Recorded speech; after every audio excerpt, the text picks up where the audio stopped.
എല്ലാവർക്കും പുതിയൊരു വീഡിയോയിലേക്ക് വീണ്ടും സ്വാഗതം. നിങ്ങൾ ഒരു കടയിൽ ചെന്നിട്ട് അതല്ലെങ്കിൽ ഒരു ഫാർമസിയിൽ ചെന്നിട്ട് കഫ് ഡ്രോപ്സുകളെ മുട്ടായി വേണം എന്ന് പറഞ്ഞാണോ വാങ്ങുന്നത്? 10ഉം 20ഉം രൂപയ്ക്ക്, അതായത് സുലഭമായ രൂപയ്ക്ക് നിങ്ങൾക്ക് ലഭിക്കുന്ന ഇതുപോലുള്ള കഫ് ഡ്രോപ്സുകൾ വാങ്ങി മുട്ടായി എന്നും പറഞ്ഞ് സൂക്ഷിച്ചു വെച്ച് ഉപയോഗിക്കാറുണ്ടോ? ഇതൊരു സേഫ് ആയിട്ടുള്ള ക്യാൻഡി ആണെന്നാണ് പലരുടെയും തെറ്റിദ്ധാരണ.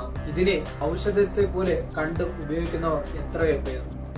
എന്നാൽ നിങ്ങൾ ഇങ്ങനെ സ്റ്റോക്ക് ചെയ്ത് കഴിക്കുന്നത്, അതല്ലെങ്കിൽ നിങ്ങളുടെ ഇഷ്ടാനുസരണം കടയിൽ പോയി വാങ്ങി കഴിക്കുന്നത് ഒരു മുട്ടായി അല്ലെങ്കിലോ?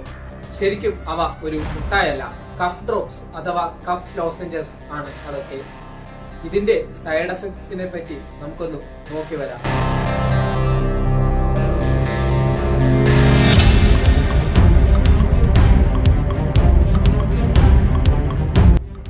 ലോസഞ്ചസുകളിലും അമിതമായ രീതിയിലുള്ള ഷുഗർ കണ്ടന്റുകൾ അടങ്ങിയിട്ടുണ്ട്. അതുകൊണ്ട് തന്നെ ഇത് നല്ല രീതിയിൽ അഡിക്റ്റീവ് ആണ്. ഇതിന്റെ കളറും ആൾക്കാരെ അട്രാക്റ്റീവ് ചെയ്യുന്ന മറ്റൊരു കാര്യമാണ്. പ്രമേഹ രോഗികൾക്ക് രക്തത്തിലെ പഞ്ചസാരയുടെ അളവ് വർദ്ധിപ്പിക്കുവാൻ ഇത് കാരണമാകും. മാത്രമല്ല, ഇത് സാധാരണ ആൾക്കാർക്കും ബാധകമാണ്. ഇതുകൂടാതെ ഇതുപോലുള്ള ലോസഞ്ചസുകളുടെ ഉപയോഗം ഒരു സാധാരണ വ്യക്തിയെ പ്രമേഹ രോഗി ആക്കുകയും ചെയ്യും. അപ്പോൾ പലർക്കും തോന്നും, അങ്ങനെയാണെങ്കിൽ ഷുഗർ ഫ്രീ ലോസഞ്ചസുകൾ കഴിച്ചാൽ പോരെ എന്ന്. അങ്ങനെയല്ല, ഇതിൽ സാധാരണയായി ഉപയോഗിക്കുന്ന ഷുഗർ ആഡ് ചെയ്യുന്നില്ല എന്ന് മാത്രമേ ഉള്ളൂ. ടേസ്റ്റ് വർദ്ധിപ്പിക്കുവാൻ വേണ്ടി മധുരങ്ങൾ ആഡ് ചെയ്യാറുണ്ട്. അവയിലെല്ലാം ഷുഗറിന്റെ കണ്ടന്റ് ഉണ്ടാവാനുള്ള സാധ്യത വളരെ അധികമാണ്. അങ്ങനെ വരുമ്പോൾ അതിൽ ഷുഗറിന്റെ കണ്ടന്റ് ഉണ്ട്. മറ്റൊന്ന്, പലർക്കും തൊണ്ടയിൽ എന്തെങ്കിലും അസ്വസ്ഥതകളോ ബുദ്ധിമുട്ടുകളോ ഉണ്ടായാൽ അവർ ഡോക്ടറെ കണ്ട് ശരിയായ ട്രീറ്റ്മെന്റ് എടുക്കുന്നതിന് പകരം ഇതുപോലുള്ള ചീപ്പായി ലഭിക്കുന്ന കഫ് ഡ്രോപ്പുകൾ വാങ്ങി കഴിക്കും. ഒരിക്കലും ഇത് അവർക്ക് ബലം കണ്ടു എന്നിരിക്കട്ടെ, പിന്നത്തെ കാര്യം പറയണ്ട, ഇതിനങ്ങ് അടിമപ്പെടും. തൊണ്ടയുടെ പ്രശ്നങ്ങൾക്ക് വേണ്ടി കഴിക്കുന്ന ഇതുപോലുള്ള ലോസഞ്ചസുകൾ കാരണം തന്നെ തൊണ്ടയിൽ അസ്വസ്ഥതയും വരൾച്ചയും വരുത്തും. അങ്ങനെ വരുമ്പോൾ ഇവർ വിചാരിക്കുന്നത് ഇവരുടെ അസുഖവുമായി ബന്ധപ്പെട്ടാണ് ഇത് വന്നുകൊണ്ടിരിക്കുന്നത് എന്നാണ്. അതുകൊണ്ട് തന്നെ അവർ വീണ്ടും ഇത് വാങ്ങിക്കും, അവർ സ്റ്റോക്ക് ചെയ്തു വെക്കും. ശരിക്കും ഈ കഫ് ഡ്രോപ്പുകളുടെ ഉപയോഗമാണ് ഇതുപോലെ വരുത്തുന്നതെന്ന് അവർ തിരിച്ചറിയുന്നില്ല. അതായത് കഫ് ഡ്രോപ്പുകൾ കാരണം ഉണ്ടായ ബുദ്ധിമുട്ടുകൾ മാറുവാൻ വീണ്ടും അവർ അതുപോലുള്ള കഫ് ഡ്രോപ്പുകൾ തന്നെ വാങ്ങി ഉപയോഗിക്കും. ഇത്രയൊക്കെ ബുദ്ധിമുട്ടുകൾ ഇവർ സ്വയം വരുത്തി വെച്ചിട്ട് ഇവർ തന്നെ സ്വയം ട്രീറ്റ്മെന്റിന് ഇറങ്ങിത്തിരിക്കും. നേരെ ഫാർമസിയിൽ ചെല്ലും. അവർ കാരണം പറയും, നല്ല രീതിയിൽ ഓക്കാനമാണ്, വയറ്റിളക്കമാണ്, വയറുവേദനയാണ്, ഇങ്ങനെ പല രീതിയിലുള്ള കാരണങ്ങൾ. കുറച്ച് ദിവസമായി വന്നിട്ട് ഇത് മാറുന്നില്ല, എന്ത് ചെയ്യണം? ശരിയാണ്, മരുന്നുകൾ ലഭിക്കും, താൽക്കാലികമായ ആശ്വാസവും ലഭിക്കും. പക്ഷേ രോഗനിർണയം സംഭവിക്കുന്നില്ല. അതാണ് ഒരു രോഗിക്ക് പ്രധാനമായി വേണ്ട കാര്യം. രോഗം എന്താണെന്ന് കണ്ടെത്തി അതിനുള്ള ട്രീറ്റ്മെന്റ് ആണ് അവിടെ നടപ്പിലാക്കപ്പെടേണ്ടത്. അത് നിങ്ങൾക്ക് ലഭിക്കണമെങ്കിൽ വൈദ്യസഹായം തന്നെ തേടണം. അതായത് കഫ് ഡ്രോപ്പുകളുടെ പ്രശ്നത്തെക്കുറിച്ച് നിങ്ങൾ അറിയുന്നില്ല, അതല്ലെങ്കിൽ അറിയാൻ ശ്രമിക്കുന്നില്ല, അത്രയും നിസ്സാരമാക്കി ഇതുപോലുള്ള പ്രശ്നങ്ങളെ കാണുന്നു.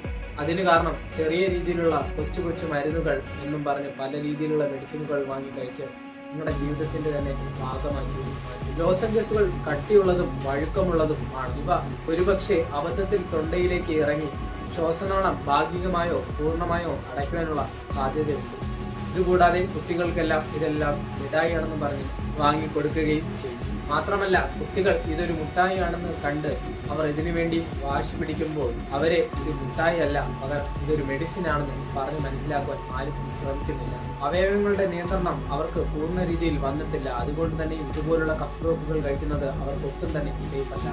മാത്രമല്ല, കുട്ടികൾ ഇത് ശ്രദ്ധാപൂർവം കഴിക്കണമെന്നുമില്ല. അവർ കഴിക്കുമ്പോൾ ഇത് നേരെ ശ്വാസനാളത്തിലേക്ക് ഇറങ്ങിപ്പോയി ശ്വാസമുട്ടലുകൾ ഉണ്ടാക്കുവാനുള്ള സാധ്യതയും ഉണ്ട്.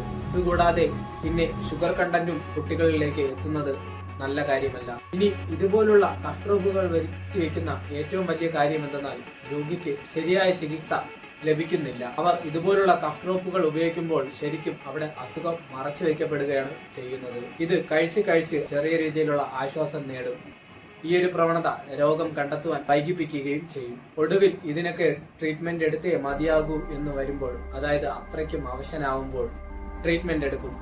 അപ്പോൾ പോലും ഇതുപോലുള്ള കഫ് ഡ്രോപ്പുകളുടെ ഉപയോഗമാണ് ഇതിലേക്ക് നയിച്ചതെന്ന് ഇവർ തിരിച്ചറിയുകയുമില്ല.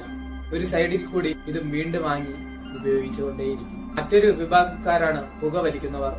അവർ ഇതുപോലുള്ള കഫ് ഡ്രോപ്പുകൾ ഉപയോഗിക്കുന്നത് പുകവലി കാരണം ഉണ്ടാകുന്ന അസുഖങ്ങളും രോഗലക്ഷണങ്ങളും മറച്ചു വെക്കാൻ വേണ്ടിയാണ്. പിന്നെ ശ്വാസത്തിൽ ഉണ്ടാകുന്ന ദുർഗന്ധം മാറുവാൻ ഇതുപോലുള്ള കഫ് ലോസഞ്ചസുകൾ ഉപയോഗിക്കുമ്പോൾ ഇവർക്കുണ്ടാകുന്ന യഥാർത്ഥ പ്രശ്നത്തെ അവിടെ തടയുകയാണ്. അതായത് ഓൾറെഡി ഒരു ബാഡ് ഹാബിറ്റ്, അതിന്റെ പുറകെ മറ്റൊന്നും കൂടി, ഇതെല്ലാം വരുത്തിവെക്കുന്ന അസുഖങ്ങൾ ഒട്ടനവധി. അതായത് സ്വയം ട്രീറ്റ്മെന്റ് ചെയ്ത് ഒരിക്കലും ആവശ്യമില്ലാത്ത വയ്യാവേലികൾ എടുത്ത് തലയിൽ വെക്കരുത്. കഫ് ഡ്രോപ്പുകൾ ഒരിക്കലും കഴിക്കരുത്, അത് ഒഴിവാക്കണം എന്നല്ല ഈ വീഡിയോയിലൂടെ പറയുന്നത്, മറിച്ച് അതിന്റെ സൈഡ് എഫക്റ്റുകളെ കുറിച്ചാണ്. ഇതുപോലുള്ള ലോസഞ്ചസുകൾ ശരിക്കും ഇൻസ്റ്റന്റ് ആയുള്ള ഒരു ആശ്വാസമാണ് നൽകുന്നത്. നിങ്ങൾക്കുണ്ടാകുന്ന രോഗങ്ങളെ ഇല്ലാതാക്കുകയോ കുറയ്ക്കുകയോ ചെയ്യുന്നില്ല. അത് പൂർണ്ണമായി മാറണമെങ്കിൽ വൈദ്യസഹായമാണ് തേടേണ്ടത്. നമുക്ക് വീണ്ടും മറ്റൊരു വീഡിയോയിലൂടെ വീണ്ടും കാണാം.